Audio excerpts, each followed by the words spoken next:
That way they know we're human. You could eat here. I guess you could drink here. We're here to share. And if anything, they're going to benefit from this conversation. Everyone who watches this video, I'm sure is going to benefit. I definitely started recording, and then I'm going to ensure that you have screen sharing ability, just like I do. So now you have screen sharing ability as well. We get money, man. Hey, somebody has to. We the billionaires on the blockchain. For real. Yeah. Yo, listen, I just want to say, everybody, excuse me from eating. We at this 24/7. We grind. I eat all day, and my wife is telling me that I must eat. So I have to eat now. And if you see me on camera with John doing money transactions, she's gonna be mad. Oh, go. You're gonna be happy. Big business. Yeah.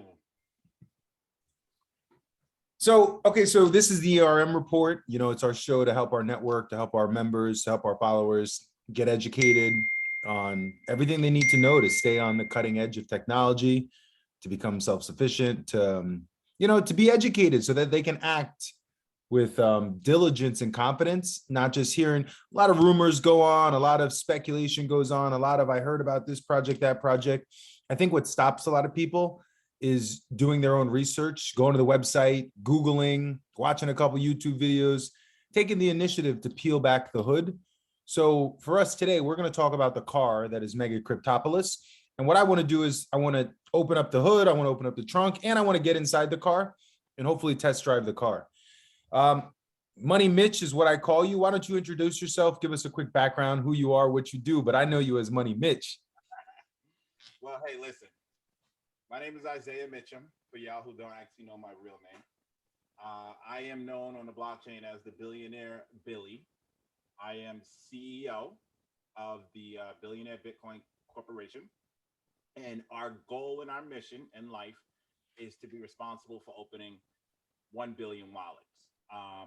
It's about the unbanked, okay? This is what we're doing it for. We're doing it for the other 6 billion that don't have the access and the ability to be able to trade and go on Coinbase and Cash App. And our reach is going to be having our own capital. We're going to build it from the ground up so no one can control it, no one can take it from us, which we're going to show you what we're doing in MegaCryptoPolis. And then just keep spanning education, making sure that people have their private keys, having their C-word phrases, understanding the security aspect. And then once you understand the security aspect, then you can dabble in the NFTs, the decentralized, the metaverses all over the globe, because you know your crypto will be safe. That's the most important thing. Because if they can't take it from you, it can only grow. Exactly. So yeah, we're gonna give you an overlook of what's going on in MegaCryptoPolis. What are NFTs? What are functionable NFTs that we create, not just like game cards and pictures that don't do anything, but we actually make NFTs that actually produce assets and things that people need in the ecosystem. And it's an arms race right now to build the metaverse. And not to toot our own horns, but our corporation is #1 in the game by far. So, we're winning. But so to elaborate and build on what you're saying, because I mean, you've said a lot there. Hopefully the people watching this video are educated. If not, it's going to help them lean in more. But I think that there's different strategies on participating in the metaverse, participating in the blockchain. And even when people are investing or purchasing NFTs, our strategy and our approach is we use our money to earn more money. So there's the novelty, there's the fun, there's the artistic elements. We all love art. But I think for us, and we'll call this phase one. Phase one is about the money you put in has to earn, has to yield, has to be active. So we're not looking for price appreciation speculation. We're not looking to shoot up to the next big NFT drop and oh my God, we can sell. We want to be consistent, conservative, and compound.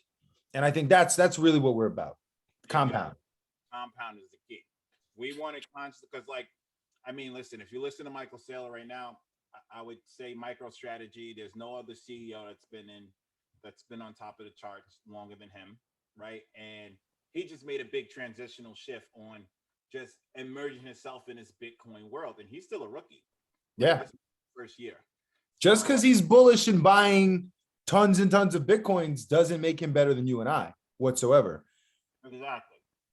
And what we discussed earlier this afternoon on the phone is time in the game is important, but then consistently being curious and a student of the game is important, because the truth is the space is growing, expanding, evolving, and there's so many layers to this onion and the overlays that there's a lot to learn, there's a lot you can miss, and there's a lot that takes time to understand.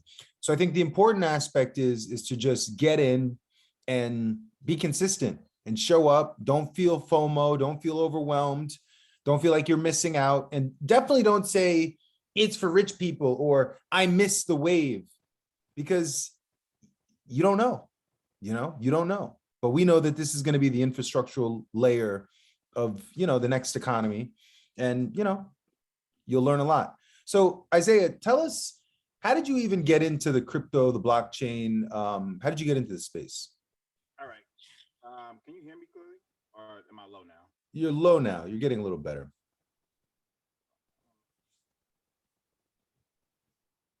Gotta make sure my voice is sexy. Radio voice.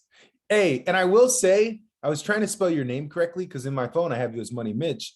And I don't want to say it, but I think you swagger jacked Isaiah Thomas and then his nickname Zeke. And I never asked why people call you Zeke. And now you switched it to Billionaire Billy. But I'm like, man, did my guy really swagger jack a New Yorker like that? Bentley did that. Bentley Mays was so fast, and I was so quick, and I had like such good defense in like playing sports. He's like, yo, Zeke, just call my name, Zeke. So then everyone just picked up on it. Yeah. All right. So as you're working out your technical kinks, I'll just repeat the question. I just want to understand, how did you get involved in crypto? How did you get involved in blockchain? What led you there?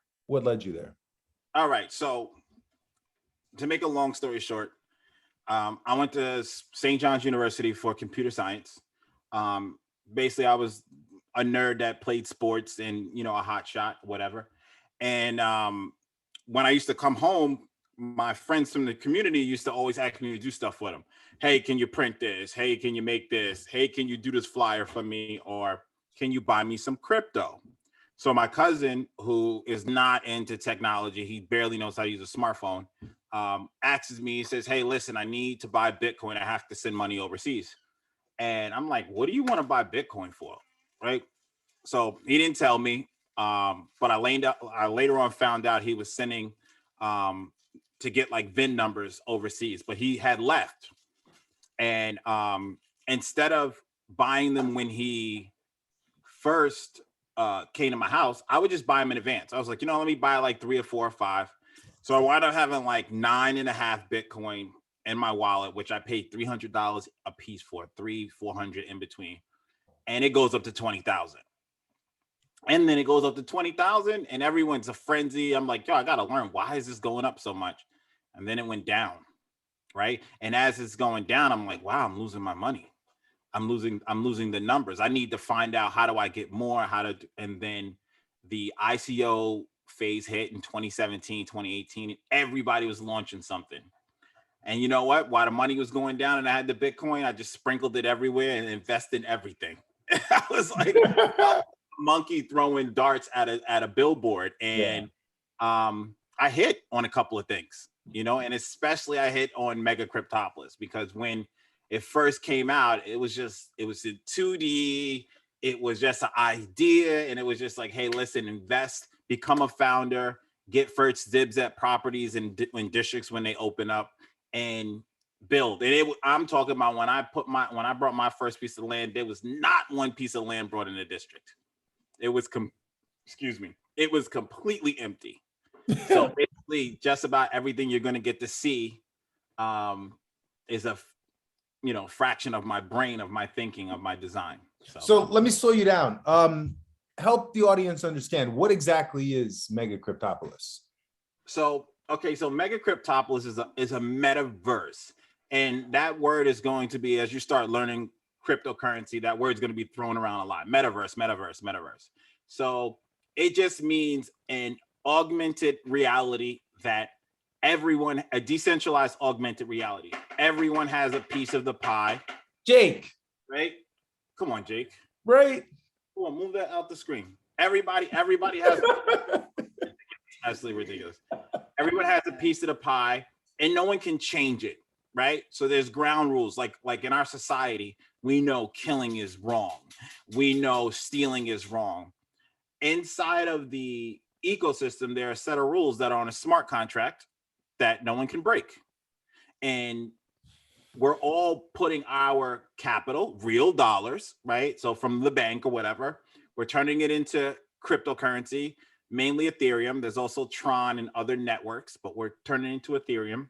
And we're conducting smart contracts and agreements between each other inside the ecosystem.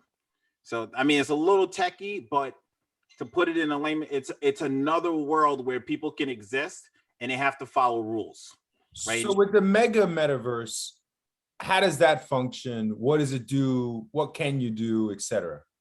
All right. So in the mega world, like every type of, right now we're in the industrial phase, right? We're building the infrastructure, which is, you know, a simple residential building, an office building, shopping market. So it's real estate on the blockchain is what I'm hearing? It's digital real estate on the blockchain. Got and it. The smart contracts act as deeds, like as a normal real estate transaction. The lawyers for buying a piece of property is the Ethereum blockchain, which is the smart contract, because lawyers just draw up contracts and with the bank and with that, and everybody going to, you know, it takes weeks and weeks and weeks, sometimes months to close a deal. The Ethereum blockchain closes the deal for you instantly by making an agreement and transacting the money simultaneously. So that is the future. That is the future of real estate. That's the present. Like, I don't want to say the future. We're living in the future. So we are. We are. We are. I want to ask you though, when did you discover MegaCryptoPolis? How long has it been around? Who are the founders? What's their background? Okay, so we don't know who the founders are. Okay. Whoa. So you're telling me to buy digital real estate and I don't know who made it? Yes, the founders are copying Satoshi Nakamoto, as in like his staying anonymous, but staying true, because you don't really need to know the founders and the developers. As long as you can read the code or you can have someone audit the code, you can see all the rules and you can follow the money. So it's a trustless society because we can actually go audit the smart contract. We can actually visit and see where the global fund, the local fund, all of the money is stored. So it's the transparency. And then you get into a community, like your community on Discord, and you Discord is MegaCryptoPolis is really heavy in Discord, and everyone builds trust. It's weird. First you don't trust no one, and then you start building trust. Kind of weird. So can you build on something you just mentioned about a global fund, a local fund, etc.? I guess show me the parallel from the metaverse in MegaCryptoPolis to the real world, and how the simulations are really in sync. Repeat that question again, because I think it's very detailed. I need. Yeah, you know, and I speak political. People tell me I speak political. Look at me. Basically, I want to know you always tell me that MegaCryptoPolis is a zero-sum game. It's just like the real world. You tell me that all the time. Tell me why it's a zero-sum game, and tell me why it's just like the real world. We're just doing it on the Ethereum blockchain. Okay, great question, actually. All right, so now I got a little bit of. Thank you, because you're making me ask better questions. Yeah, no, you had to reframe it, but that was a great question. So the reason, okay, so a lot of people are confused about what's money and what's currency, right? So this game, quote unquote game, right? Like the real estate game, the car dealership game, everything has its own little macroeconomics to it, and has a micro layer underneath it. So MegaCryptoPolis is, you're battling for money, right? And money is property. This is a form of digital property. So if you play Monopoly, a lot of people, you know, they give out $1,500 when you start the game, but the money is the board, right? You need to get the Broadwalk and you need to get the Park Place. And then once you get Broadwalk and Park Place, the game is literally much over. All you have to do is wait for somebody to land on your property, and then you will take their currency, and then eventually they'll foreclose on their buildings. So when I say it's a zero-sum game, meaning you are taking from someone else, because to get in the game, you have to put in money, right? And when you put in, you have to wait your turn to be able to pull out. So as people come in and new investors come in, it might feel like, whoa, I'm spending all this money and like I'm not yielding anything or I'm not getting anything back. But you literally have to wait your turn so that you can build up enough power and influence to take someone's money, just like it is in the real world, right? The real billionaires, the real estate guys like yourself, you don't care about the gold and the diamonds and all that stuff. You care about development, land, and property, because that is real juices. And that is where the juice is in this MegaCryptoPolis. Buying the land and building properties. And then there's another layer. So there's going to be another layer where people can come and walk around and, prance around and just look and live and rent, like we do in the real world. So there's layers to it. And there's levels. With those layers and levels, I think just to kind of clarify, right now, because you said earlier, you mentioned we're in the industrial era. So because we're in the industrial era, we're building up the small town to make it feel dense and like a big city. And what you're alluding to is moving forward, there's going to be everyday people who don't actually have to pay like we are. They don't have to own, but they're going to be able to experience, they're going to explore. So we're the guys building a mall. And then eventually people will be able to walk around our mall, see the pond, go there for fun. Some are shoppers, but then others are just there because it's a nice day on a Saturday and you want to hang out with your friends. Is that so? Yeah. So, I mean, the mall makes sense, but like, no, we're not even building the mall yet. Right now, what we're building is the homes, the highways, and the post office, the real necessities right now. And being able to take your capital to, it's like being able to buy a piece of Whatchamacallit in New York and in 850. That was the example I was going to ask for next. So you kept telling me, oh my God, imagine if you could buy Manhattan in the 1800s and look where it's at today. But the ups and downs of Manhattan we've seen cycles. Of course. We've seen cycles. And now it's one of the most world-class prime pieces of real estate, et cetera, et cetera. Why don't we hop into the game? We've done a lot of talking about it, and we keep calling it a game. I think we need to, that probably kept me out in the beginning because I'm a businessman. I don't play games. I do business. And even though business is a game, I play a game for money. So I think from my perspective, I think it was better to roll out a money game like this in the form of a game, because gamification one is big, but it kind of takes away the level of seriousness and it humanizes it for the everyday citizen. So typically in business, you have these barriers that are less human, which are you got to pay the fees, the attorneys, all the third-party people to make you official. But with this game, it feels like there was a great transition from, economics to then fun. And it seems like it's merging economics and fun. But one thing about you, which I'll give credit to is, I mean, you did do computer science. You were a great athlete. Everyone loved you in high school. But taking it a step further, inherently, you're a gamer, bro. Tell me about this. Well, I mean, not to toot my own horn, but I am the #1 FIFA Pro Club player in the entire world. So it's, I'm a gamer. So is that verifiable on the blockchain? That's verifiable by EA Sports. You can literally go to EA Sports and scroll down the list and you'll see Freaky Zeke 516 at the top. No, at like literally #1. So the crazy thing is, I don't think we're ever going to be able to beat around and call it a game until other people stop calling it a game. So when they put their VR glasses on and they go shopping in one of our shopping centers, or they are vacationing in augmented reality in one of our buildings that we have up, and then it becomes reality because they'd be submerged inside of it and they'll see the tall buildings. That's when they'll stop seeing it again, right? When people can come in and make money and people are renting billboards for advertisement, then it'll no longer become a game. But we have to let other people, we got to continue calling it a game. Got it. Because it is. It's a game. It's a game. But we're playing to win. I would want to get around it, but we can't. It's a game right now. And then when they start seeing the money coming out like crazy, then they can call it whatever they want. Got it. So here we are. You just you dropped us down into MegaCryptoPolis. Yeah, I wanted to start from the basics. So if I wanted to learn how to play the game, where would I start? All right.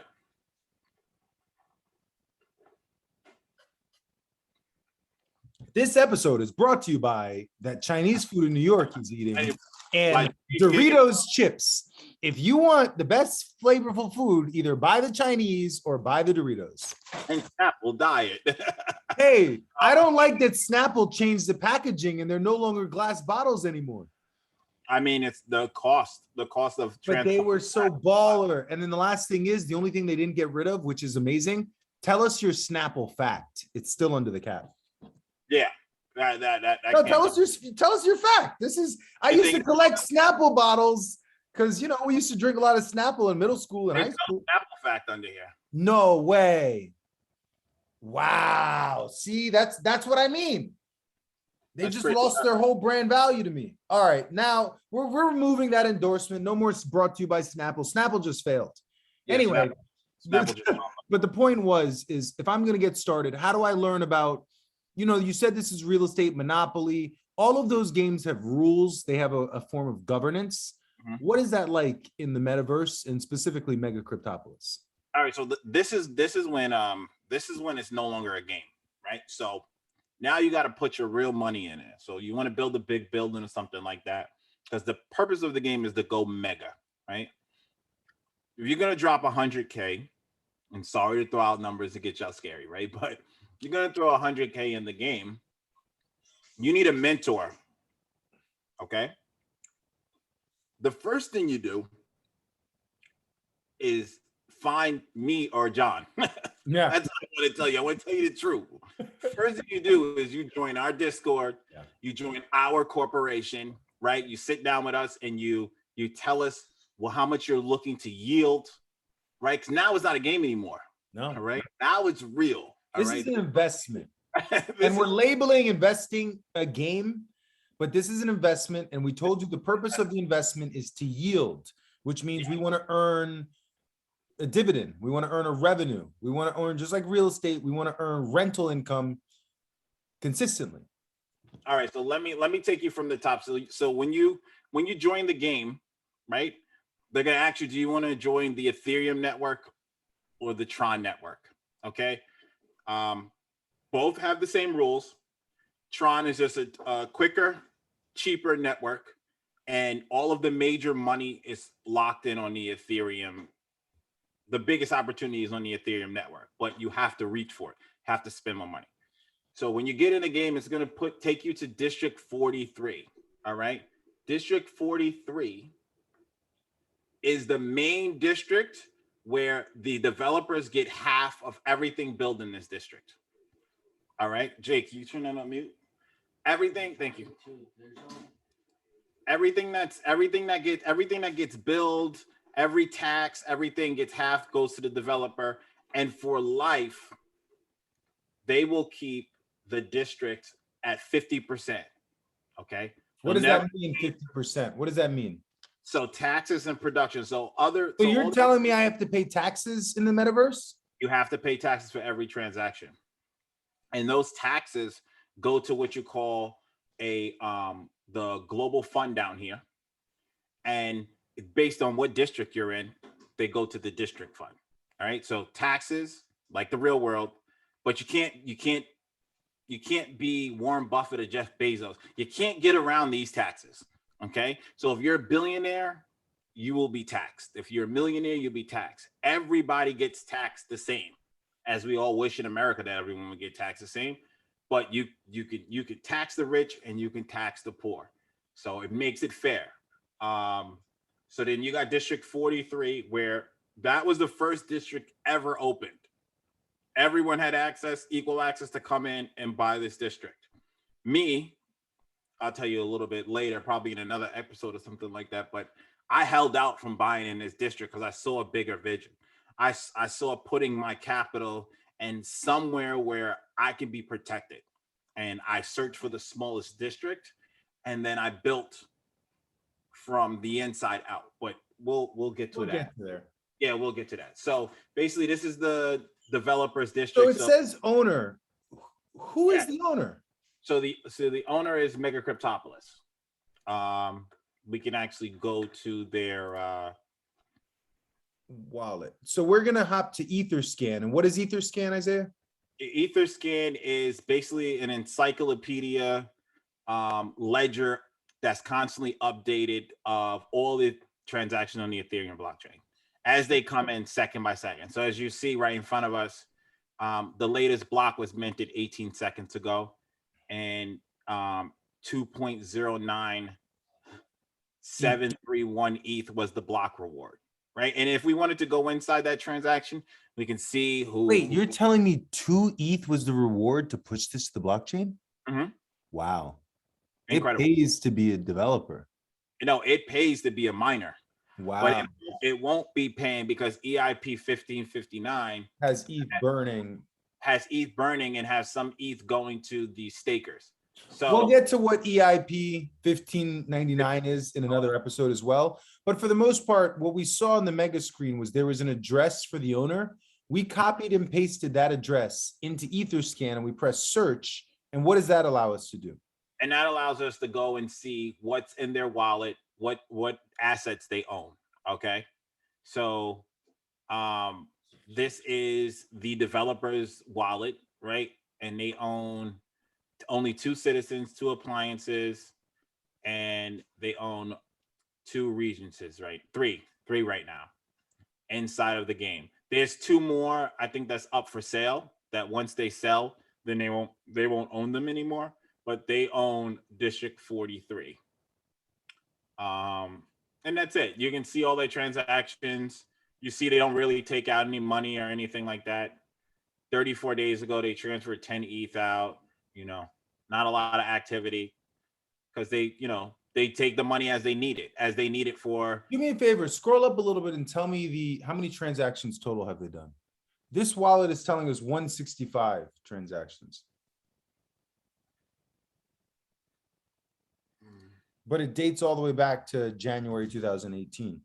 Mm-hmm. That's when they launched. So how many transactions did they do? No, 165. If you go back to the other screen. What, the balance? Yeah, right underneath. If you scroll down. Oh, you went to analytics. You have to change from analytics. Talking about what you call it, the transactions. So if you look right there, 25 from a total of 165. Yeah, not that many. No, because it's not that many things they needed to do once they got that wallet set up. I mean, that pretty much is. So this is what you meant by we can audit the contracts. What about auditing the code? How would you do that? So auditing the code would be, so there's individual codes for individual transactions. So like if you go to my wallet, well, actually right now, everything's on the Matic chain. So now you're switching from the Ethereum chain to the Matic. Matic is also known as Polygon. Mm-hmm. Polygon, okay. So they merged. They were 2 separate companies that merged in 2021. In about February or March, they merged. And that actually changed the game drastically as well. But we'll get into that in another episode as well.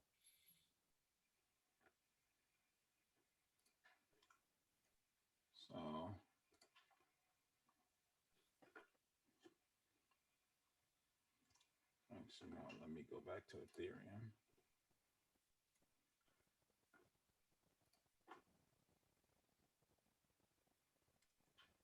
So whenever you do like a transaction with Whoa, look at your amount of transactions. I know it's ridiculous. 3,000.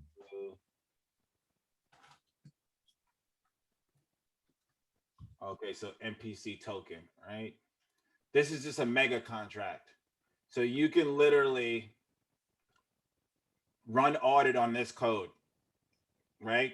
And Solidity. And you could see if there's any bugs. And right? Solidity is the programming language of the Ethereum network. Ethereum blockchain. And then this will tell you everything about what's going on. This is me doing a mega transaction, right? And this is me talking to the actual mega contract. And look at the value of that token. What's that showing us? Is that 13 million? Yes. So this is the vault. We're in the vault, right? We're in the bank. We're in the vault. Yeah, we're in the bank. But now we're actually inside the vault, inside of the bank. So MegaCryptoPolis has a vault in a bank that provides liquidity for the movement of materials that's made in the game, right? So people. What are the materials used for? Wood, like what we do with in real life. You're gonna need 2x4s, right? You're gonna need steel. You're gonna need metal. You're gonna need concrete. You're gonna need rock. You're gonna need sand. Everything you need to build a building, a house, create a foundation. We're just taking those components and those parts and we've moved them to the blockchain. Yes, those components, when they're put together, they simulate a building of a house, right? So instead of worrying about instead of having the money run around the system, we basically run around with material because, like I said, we're in the industrial phase, so we're building. This is the bank of where all the mega token is, and you can see how much is in there, who's the last person to buy or extract from the contract, and you can find out, is the money safe? And that's what you would do by running audit on this code. You would see if there's any bugs or any functionalities or any way to steal, right? So they have got their code audited by multiple companies that do auditing and make sure that there's no bugs so they could be exposed. So, and then that's just one layer of code, right? There's one layer of code for that one aspect. The game has multiple layers. So there's a chain for moving citizens. There's a contract about moving citizens to building to building. And citizens are just people like the real world. They're people. So and those people have jobs. Yeah, they have jobs. John wants to go from the office to the supermarket. There's a smart contract for that. And when he moves that and he signs that, that lets everyone in the game know that Black Titan has moved from his local building to the supermarket to get food. And the decentralized nature of the ecosystem is what keeps everyone intact. So could you show us rules of governance? How do I know the laws of this decentralized metaverse? All right. So so when you can see my screen, right? Yep.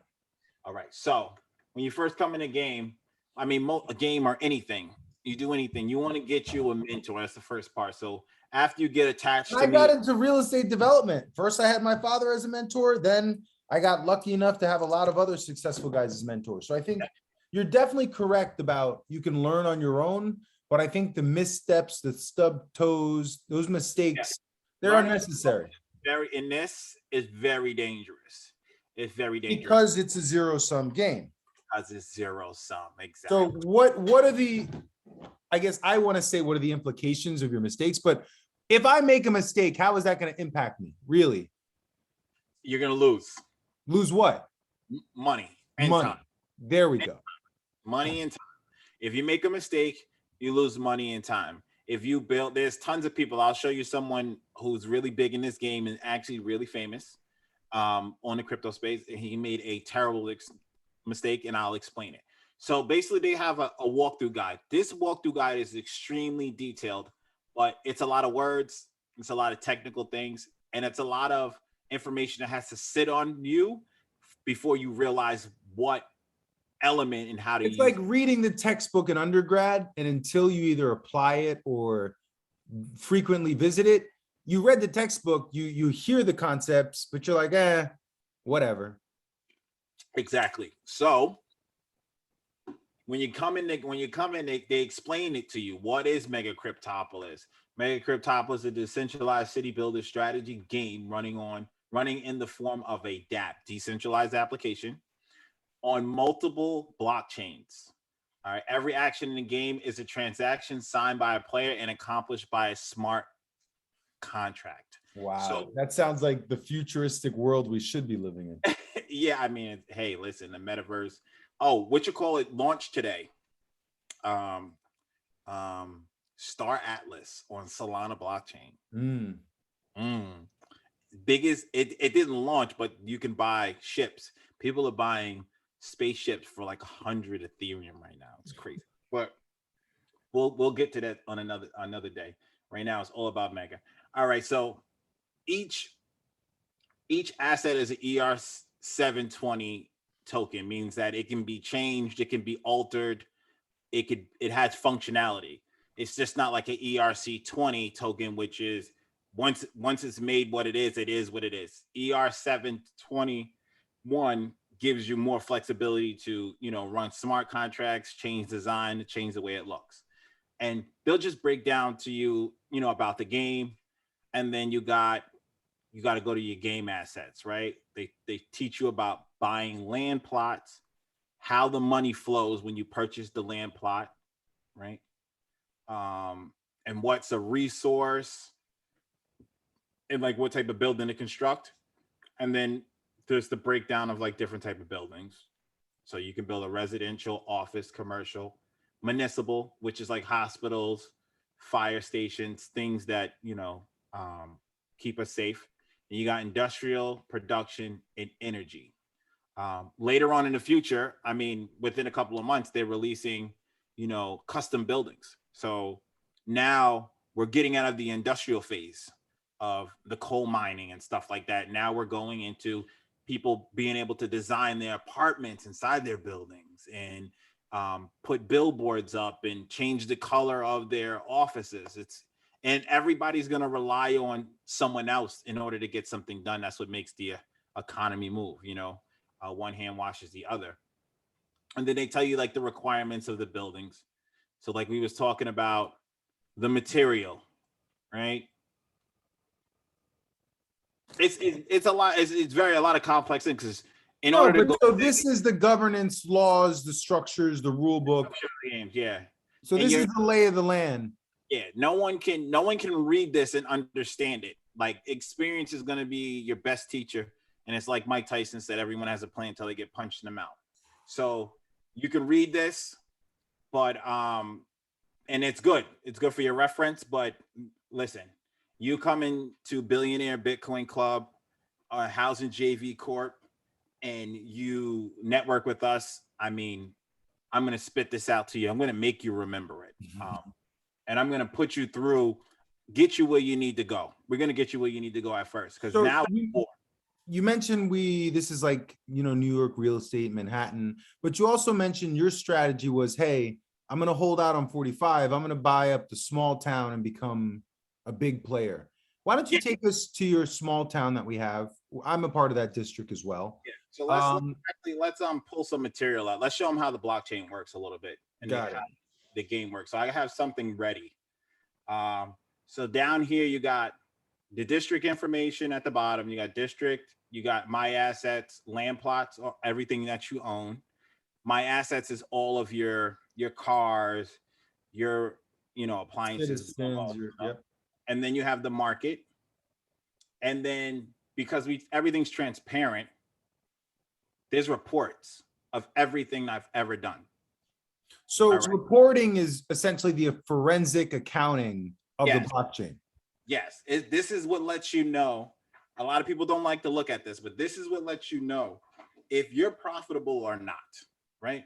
Because there's a lot of people in this ecosystem. We call it ecosystem instead of a game. There we go. This ecosystem that are losing money, and they have no idea because they're playing and they just want to be a part of it.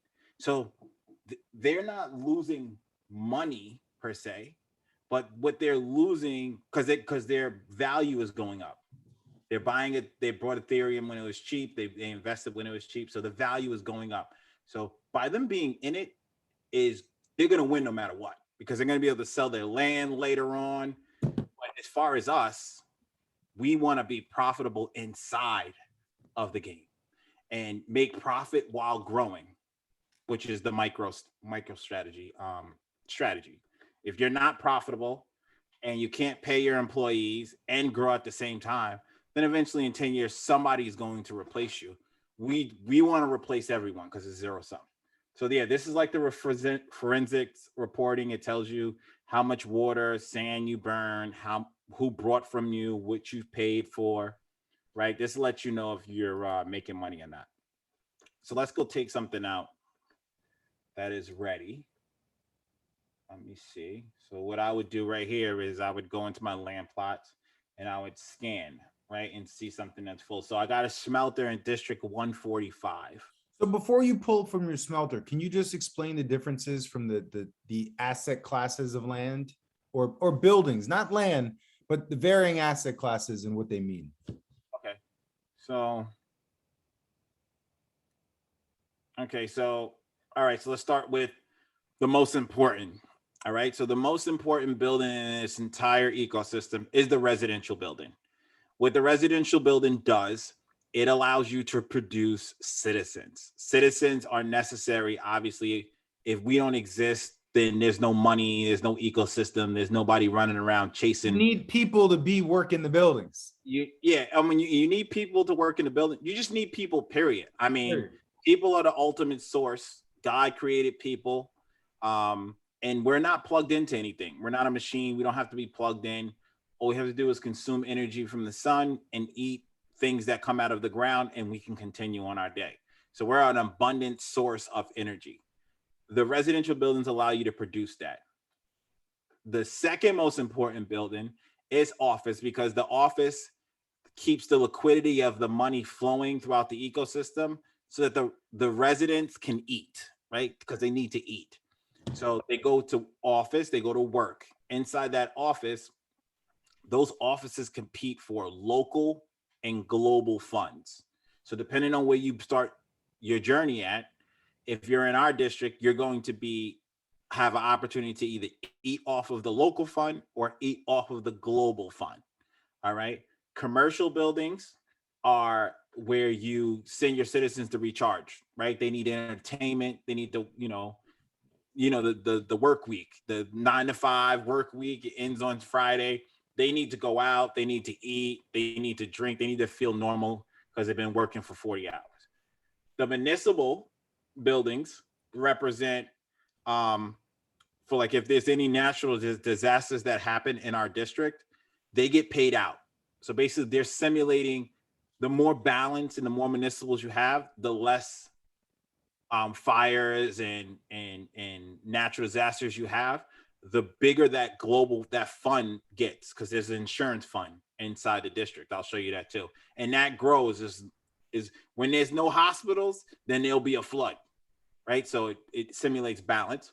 And then you have the industrial, which is they build your wood, your sand, and then like your rock and your wood, your sand, and your metal, right? Those are your industrial products that need to be manufactured.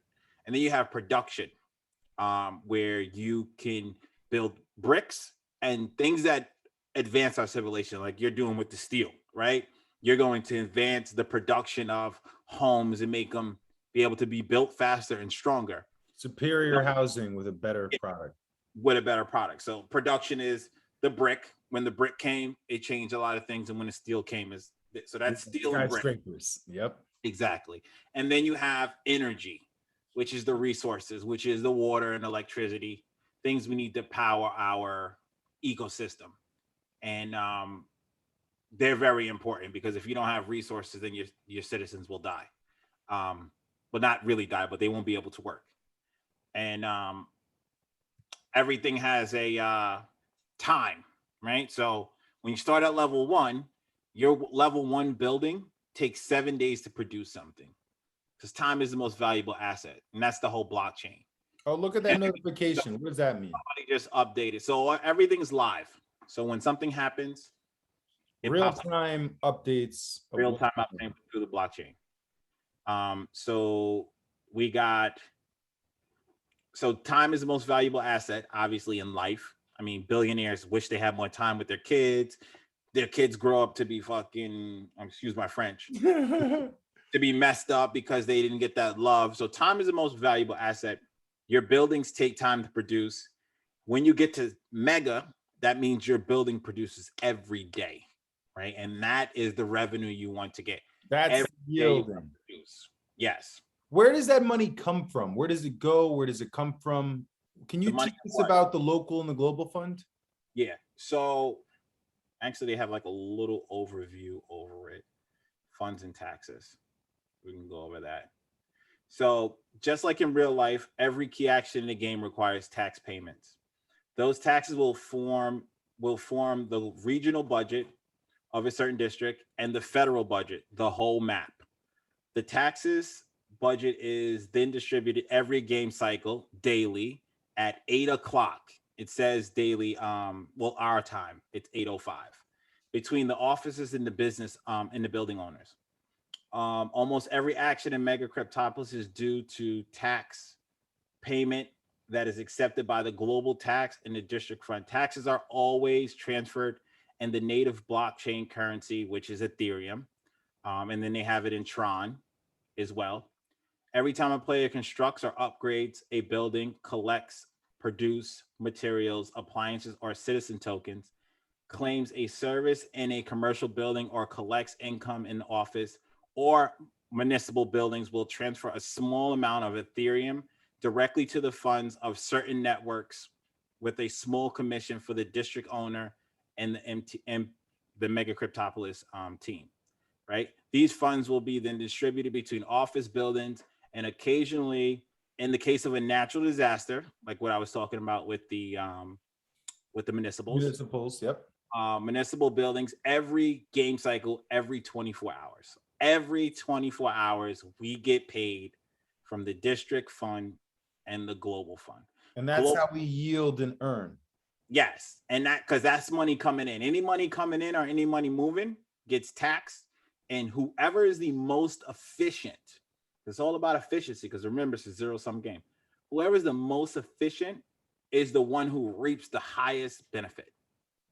So if you're inefficient, you have to figure out a way to become efficient, because efficiency brings value to the future, right? That's the kind of reason why Elon Musk, the whole time he was like, wait, Bitcoin is, when the whole fiasco blew up, he's like, oh, Bitcoin's bad for the environment, and they ran with that narrative. It's because he found out that it was a coal mine still producing energy and mining Bitcoin. And that's very inefficient, and that's very harmful for our ecosystem. So whoever is the most efficient and brings the highest value gets the highest yield. Isaiah, can you touch on the point of influence? Because I know efficiency is important in the game, but where does influence come in the game? So influence is efficiency, right? Great question, right? This is the granddaddy of them all right here. This picture is overlooked because a lot of people, like when I got into this game, I read ecosystem. Yeah, when I got into this ecosystem, I read the white paper so much. I read it and I was like, there's got to be little things that I'm missing. So as I kept reading it, kept seeing more and more things. So influence is what is around you, the structures that are around you. And you can't let people influence you. You have to influence others. So you have to map out what you're going to build and what you want to bring to the ecosystem before you buy, right? So you get a lot of people just say, oh, I'm going to buy up all cheap land. They're spread out all over the place. So, and you want to be powerful because you want to have a base, a core. So as you look at this is the MegaCryptoPolis team building, the main lobby office. And then you can see how things overlay and have to be mapped out completely. So this is the structure that changed my vision, because as you look at this, if you look at it and you look at energy, industrial production, you see that the office is in the middle, right? The office is in the middle. Doesn't mean it's the most important thing, but it's telling you where it needs to go, right? The office needs to be the center of everything. And when they first launched the game, before it was the ecosystem, before it was MegaCryptoPolis 3D, it was MegaCryptoPolis 2D, and there were certain requirements to build certain buildings. So what I did is I sacrificed and built certain buildings just to get my office in the middle of the district, and then I destroyed those buildings, which was unheard of. People were like, "Why is he destroying his buildings?" And well, when you say destroy, it's because you have to pay to build them, and then you have to pay to knock them down. I had to knock them down. Yeah. I had to knock them down. So let me take you over here. So that's influence. Influences. Let's read this. The amount of influence points generated by a building depends on the level of the building and the surrounding buildings. In office and municipal buildings, funds allocated depend on each player's total share of influence points generated within a given game cycle. So every game cycle, every 24 hours, they're going to read how much your influence is, right? How strong or efficient your citizens are in your building, and then you're going to get paid out accordingly. In residential, production, industrial, and energy buildings, influence points defines the result of the building's production. So in layman terms, the higher your influence, the better the location, the better things that surround it, the more material you'll produce. All right. And that when you're competing and when it's a zero-sum game, that's very important, because if someone's outproducing you and they're paying the same price, then that means they can get to the consumer at a cheaper price than you, and you'll get washed out eventually. And then in commercial buildings, influence points defines the variety of styles offered to the citizens. So in commercial buildings, right now we got a barbershop and we got a supermarket. The higher the influence, that means the better this restaurant can serve the citizens, as in like give them a larger amount of food for a cheaper price. And then there's also there's a barbershop. So the higher influence, the more different hairstyles and different shoes and accessories that you have to offer to your citizens.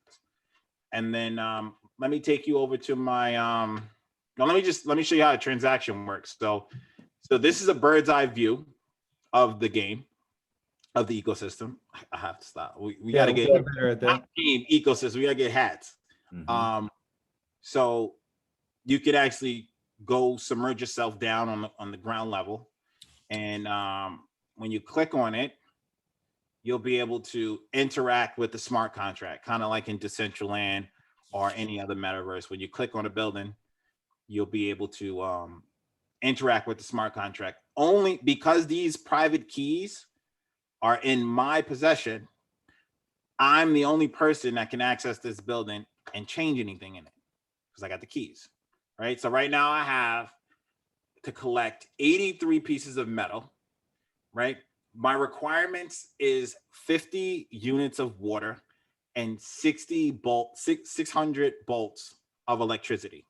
And that's just signifying electricity bill and a water bill, basically, yeah, utility bill. That's what it's signifying. And these are the taxes. So this is the global tax, and then the fees, that's for the local. And then my total is 0.0009. Could you do me a favor? Could you go ETH to USD real quick and just tell us what it actually costs you to pull out? Because this is where you're putting more money in order to take value out. So inputs and outputs to, you have to put input to get your output. Yeah. So basically 0.0009. This is definitely my wife calling. Hello, Tere. Hey. I am on a live with John. We're recording for YouTube. So can I call you back? Oh, sorry. All right. Talk to you later. All right, bye. All right. So I'm not gonna edit this first one. We'll get better production in the future. yeah, no, yeah, we're just getting. So you're literally pulling the brain and pulling the information, so you have it, and then you can actually. Now the next episode's gonna be way better because I'm gonna rewatch it and then pick up where we left off, and then you can use the screen and edits and point at certain. So yeah, 0.0009 is $3. Okay. All right. Not too hateful. That's gonna cost me $3 to pull out 83 pieces of metal. What are those 83 pieces of metal worth? Okay, so 83 pieces of metal. How we would do that is we would go to the vault and we would select metal. Whoa, slow down. So we didn't show me this screen before. I mean, obviously I'm in the game, I know the screen, but for our audience, what are we actually looking at? When we say vault, we also mean the bank, but what do you do in the bank, in the vault? So the bank is represents the ground floor of production. It represents taxes, electricity, and water, the taxes and resources, and the energy of the citizens, all tied into a bottom floor price. Kind of like if you brought an NFT and they would tell you the floor price is 0.01. The bank tells you the floor price of material. Right. So if you wanted to go buy material in large amounts, you're not going to go buy Home Depot. You're going to go to a big lumber yard and you're going to be able to buy material in a bulk, and they're going to tell you what the price is. So what we would do to find out the price of 83 metal, which is we would go into the vault and type in 83 metal. It'll give us how much it cost in Mega. And Mega will always be the lowest price for material. It'll always beat the market. It's designed like that, right? So 0.27 Mega.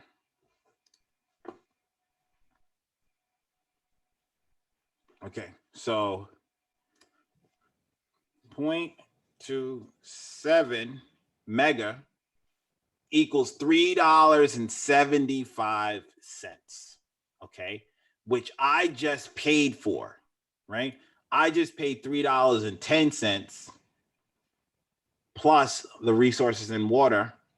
So the price of the bank equals the price of the lowest production, right? Because this is a level 1, right? As you raise it, then that means you get to produce more products at a cheaper price.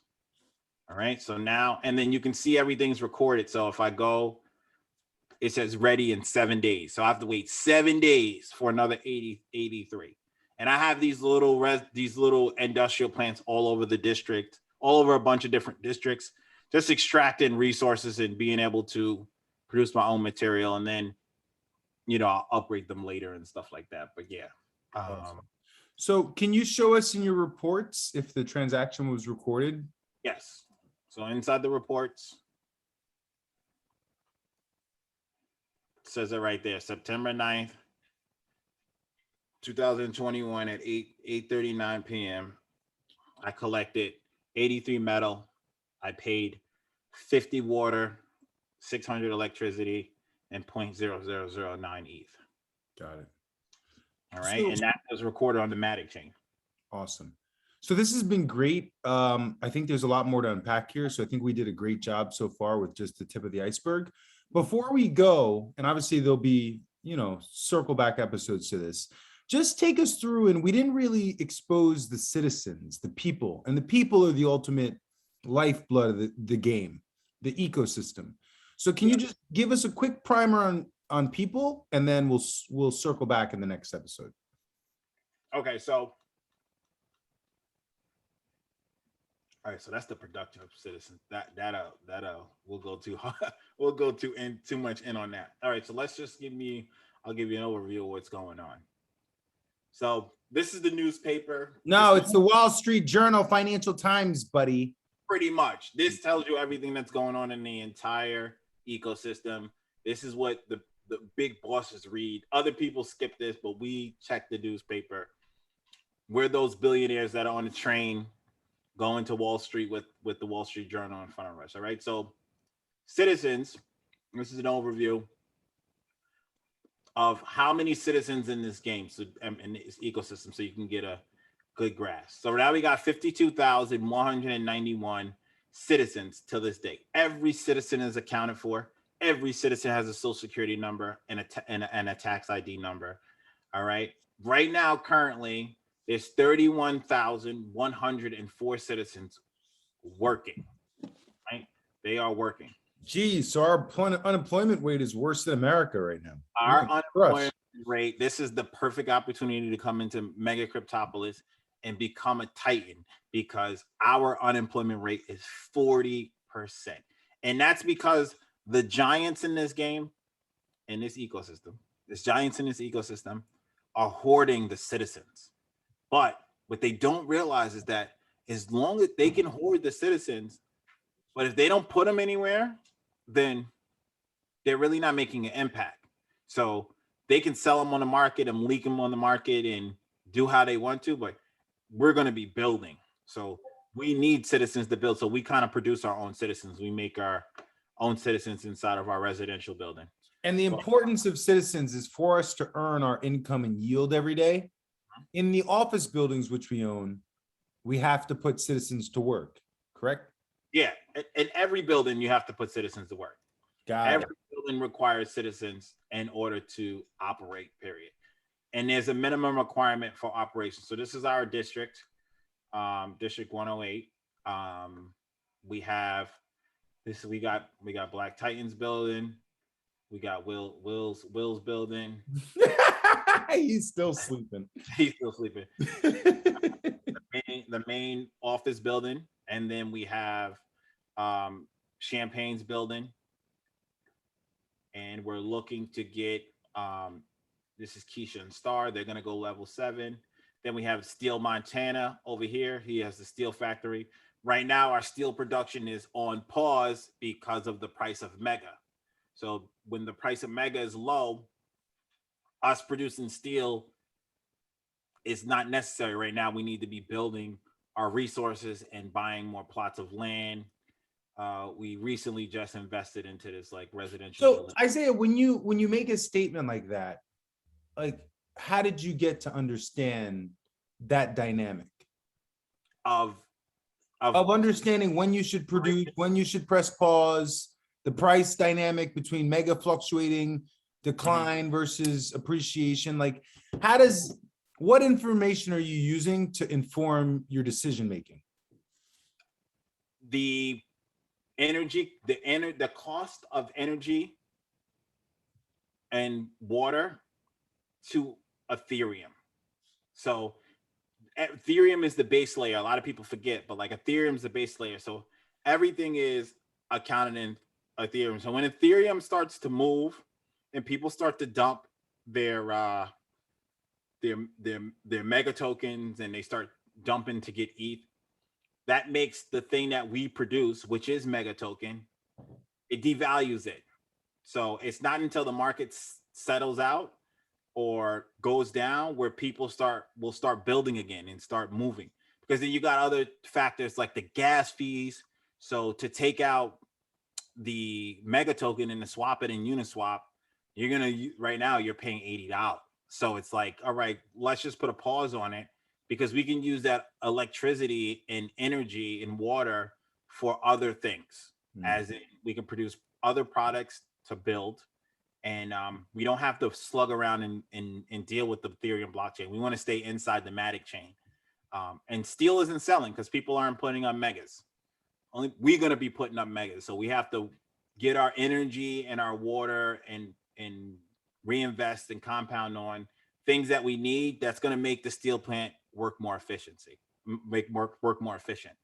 Because right now we still have to pay extremely high. We're in a negative. When the steel comes out, it costs us more than it's not profit. So when Mega goes back up to $40 a token, then it'll be profitable. Got it. And then this is the simulation of the citizens. So this building I have is completely maxed out, right? It's the #1 office building in the entire game. No office building is higher than this. Besides Slate's local fund in Danny's district, but he has 5 satellites. So we'll get there in a future episode. I only got, yeah, when I have 5 satellites, it's gonna blow everything out of the water. But he's collecting from a local fund. He's not, his global office, his highest one is like 170 something. But yeah, this is home base. And we built this really slow and really efficient. This building right here is the highest level 6 office building in the entire game. This residential level 6 is the highest influence in the entire game. And this level 6 commercial building is the highest in the game. So all 4 of these founding buildings have the highest efficiency and influence in the entire game. And that's just spreading. And then believe it or not, my brother who is next to me, office building is also like the second highest in the game. So everything we build will be the highest. And then our next build is this residential apartment building, which will be the #1 apartment building in the entire ecosystem. So we will have the #1 of everything. And we'll have the #1 steel plant, and we'll be pumping out and making mega tokens like it's nothing. And just stealing everybody's money. That's the game. That's the game. Spoken like a true capitalist. You know, it's, hey, listen. And with that, let's just leave tonight's episode with just today, tonight, tomorrow, whenever you watch it. What are some key takeaways because you did a great primer. I'm glad we got to have this conversation. Give me maybe 1, 2, if not 3. What are the primary takeaways? We've just spent some time discussing this. Mm-hmm. What's next? What should I do? What are my takeaways? All right. So the #1 thing you should take away is that you have to move fast. You have to shed your fear of what you're hearing on the internet about cryptocurrency, about the blockchain and all that stuff and scams and stuff. You need to come sit down with us, and we need to structure you a plan. We need to see how much money you have to invest or, to dive in this technology. If you're already in the blockchain, then this should be easy. But if you're new, we'll onboard you. So you have to act fast. And the number 2 key takeaway I would take away from this whole thing is get a mentor. There you go. You have to get a mentor in this, because it's like you have to attach yourself to someone. You'll get lost, and you don't want to be losing money. All right. I mean, hey, listen, if you come in here and you buy some land or something, you're lucky because it's going to appreciate in value. But if you actually want to pull out revenue and be efficient, you need a mentor. And then last but not least, just read, do some research, get a book. Mastering Ethereum is a good book. There you go. Yep. You can buy one of my super NFTs. You can buy one of my super NFTs, which are coded and sealed inside of a box. So like if you had a flood or something like that, your book will be safe. And then if it's if it's the end of the world, crack the glass. If Bitcoin's $1 million of Bitcoin and you're losing and you're about to jump off the roof because you can't pay your car note and your insurance and your you crack that thing open. Can I take the super NFT to the pawn shop? Yes. The super NFT comes with an NFT that's on the Ethereum blockchain that you could sell. Got it. So if you need some cash, there's cash in there too. There's ETH to get you started. And then, the smart thing to do is just buy some land. Land is money. In America, land is money. And on the blockchain, land is money. All that NFT stuff is lit, but these are NFTs. These are functionable NFTs. These NFTs that have... You know what, Isaiah, if you wouldn't mind, we'll end on, because this is a functional yielding NFT, head to OpenSea.io. Mm-hmm. And then you can use my ENS name to create my wallet. Just because this is an NFT, it's a non-generative art NFT, meaning a lot of the projects you're seeing on like Twitter and social are about bored-eyed yacht clubs and cannabis club, et cetera, crypto punks. This is an NFT just like that. It's just helping you yield money.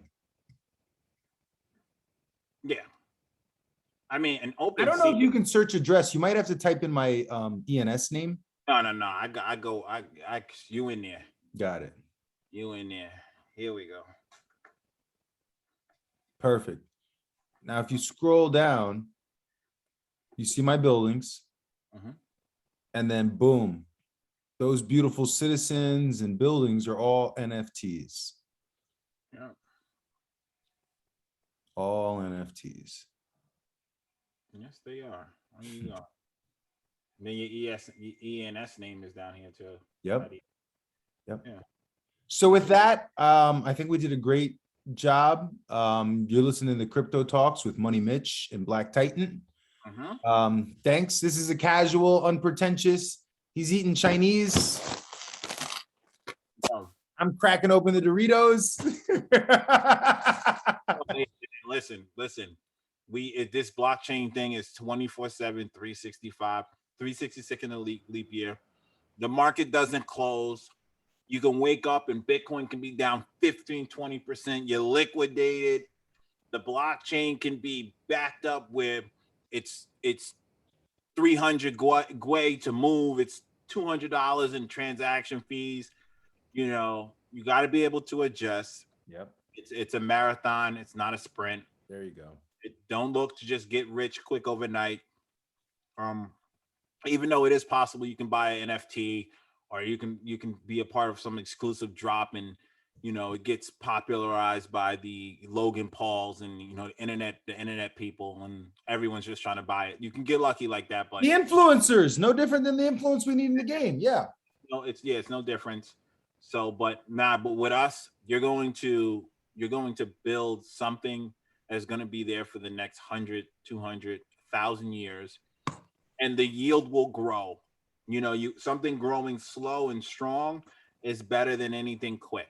So, something you can pass down to your kids. You can just, hey, son, hey, Johnny, take this building and just send it to him, and now it's his. I'm naming my boy Baron. Okay, I like that. Baron Delia. And with that, thanks guys for tuning into this episode. Thank you for watching this whole video through.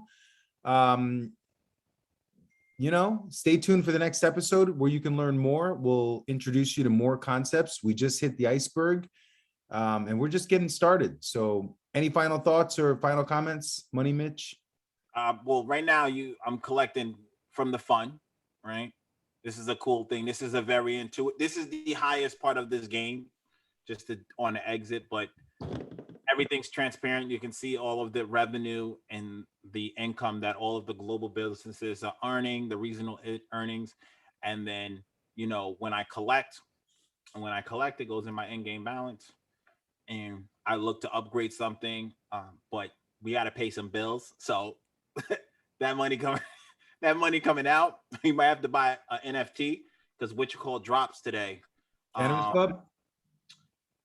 Cannabis Club drops today, and the Solana one. And then the Solano Star Atlas drops today, but it's a couple other ones that's dropping today. And at what time is it already? Is it 9 o'clock yet? Oh, at 9 o'clock. Oh, the blockchain's gonna be shut down. At 9 o'clock, all these NFTs are launching. With that, you're watching Crypto Talks. I'm John Delia, and this is Money Mitch, Isaiah Mitchum. You're supposed to say your name, bro. You just messed up the whole Billionaire Billy. There we go. That's my. We got Black Titan and Billionaire Billy signing off. Thank you guys. Billionaire Billy, the black entrepreneurs. We out here. Getting this money. We'll see you on the next one. All right.